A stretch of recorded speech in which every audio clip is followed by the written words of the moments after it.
If we ever do meet aliens, what will they be like? Obviously we can't know, but we can make educated guesses. A good way to start is to look at ourselves. What do humans do when we find new land, people and/or creatures we have never encountered before? Well, for example, if we look at when Christopher Columbus first discovered North America, it didn't exactly end too well for the Native Americans. Basically, throughout history, humans have conquered and taken over land and resources.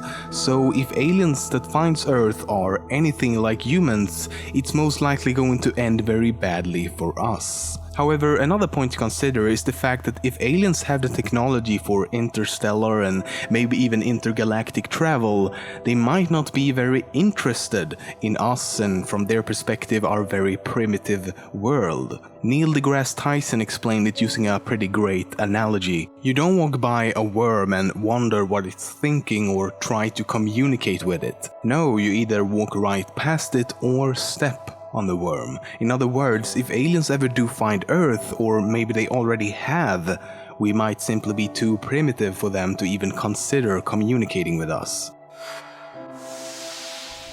You can also look at this from the other perspective. What if we humans, in say a few hundred years or so, have become so technologically advanced that we are now the aliens visiting more primitive worlds? And to be honest, this isn't that unlikely. Just look at how much technologically advanced we've become since the Industrial Revolution. It only took about 3 generations for us to go from barely having electricity to having what allows you to watch this video right now, the internet.